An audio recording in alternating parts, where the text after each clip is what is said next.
Kumusta mga ka-Diskarte Chicks? Welcome back sa ating YouTube channel.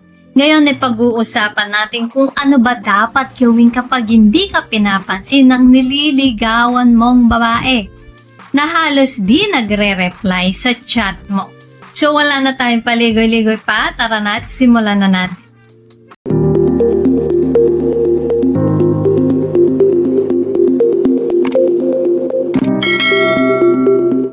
Shoutout nga po pala kay Haris Jama.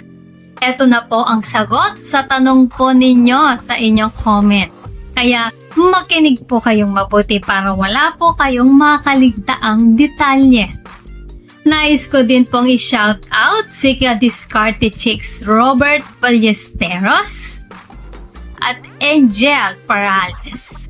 Hello po sa inyo dyan at maraming salamat sa patuloy na panonood at suporta sa ating mga videos. So, let's start!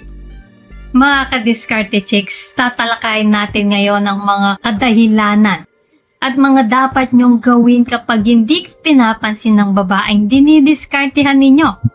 Lilinawin ko lang po mga guys ha. Tinutukoy ko dito kapag nagme-message o nagchat-chat ka sa kanya.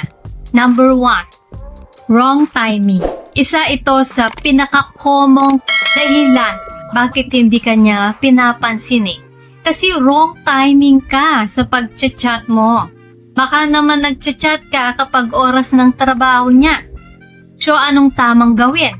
Alamin mo ang best time na para i-message mo siya kapag alam mong nasa work siya at kailangan niyang constant attention sa trabaho niya. Wag mo muna siyang istorbohin. Number 2, wala siyang load. Mga guys, baka naman kasi walang load ang chika babes na minamessage mo. Kaya hindi agad siya nakaka-reply sa'yo. Ang masasabi ko dyan ay loadan nyo siya ng minsan at tignan mo. Tignan mo lang kung magre-reply na siya sa iyo. Siyempre, ipaalam mo sa kanya na ikaw ang nag-load. Sa kanya baka naman kasi iba ang pasalamatan niya. Ngayon, kung pagkatapos mo siyang loadan at sinabi mo sa kanya yan at wala pa rin kung ako sa iyo, tumigil ka na muna. Number 3, hindi ka pahinog. Mga guys, talagang gano'n ang buhay. Mine-message mo siya pero hindi ka pa rin niya nire-replyan. Bakit ka mo? Maraming dahilan nga pero baka kasi marami kayong nanliligaw sa kanya at baka lang mas naa-attract siya sa iba kesa sa'yo. So paano ba ang dapat gawin? Kung wala naman siyang jowa o sinasagot, gamitin mo ang panahon na ito para i-improve mo ang sarili mo.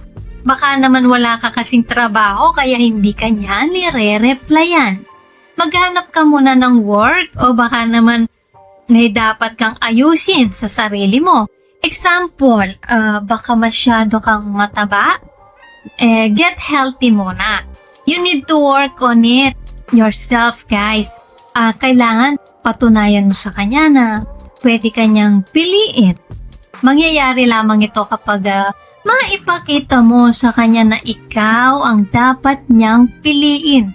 So, kung ano man ang masasabi mong kakulangan mo sa sarili mo, i-improve mo na muna yan at saka balikan mo na siya. Number 4, may jowa na siya. Mga guys, masaklap man pero baka meron na siyang nasagot na iba. Ibang lalaki bukod sa iyo, syempre. So kung gano'n nga, ano bang dapat mong gawin? Palagay ko, need mo nang mag-move on. Kalimutan mo na siya at maghanap ka na lang ng ibang babae. Tsaka meron na nga siya So, hindi magandang manunot ka di ba? So, pero bago tayo magpatuloy, kung hindi ka pa nakakapag-subscribe, baka naman, i-hit mo ng subscribe button. Now na! Now na!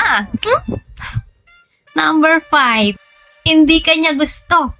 Guys, let's face it. Hindi lahat ng babae mapapasagot mo. Kahit sabihin mong kompletos, rekados ka naman. May trabaho ka, gwapo ka, may yaya ka, mabait ka, etc. Kasi ang realidad, kahit na nasa iyo na ang lahat, kapag hindi kanya talaga type, wala kang magagawa. Kahit wala pa siyang jowang napipili. So, ano ang dapat gawin? Simple lang mga guys. Just move on at hanapin mo ang tamang babae para sa iyo. Naku, napakaraming isda sa dagat. At hindi ka naman mauubusan yan, sigurado eh. So yan mga guys, ang 5 pinaka-common na dahilan kung bakit hindi kanya pinapansin. At mga suggestions ko sa inyo kung ano ba ang dapat mong gawin. Sana ay may natutunan po kayo sa video natin ngayon. Guys, abangan nyo po ang next video po natin. Doon ay bibigyan ko kayo ng tips paano maka-score sa kaibigan mo. O yan ha, abangan nyo po yan. Please comment down below ang inyong mga reaction sa ating video ngayon. At kung may gusto po kayong i-share or itanong, i-comment nyo lang po sa comment section. Kung nagustuhan nyo po ang video na ito, ay huwag kalimutang mag-like, share, and subscribe para sa iba pang useful na content tulad nito. Maraming salamat sa panonood. Hanggang sa susunod na video, ingat kayo palagi. Let's spread love.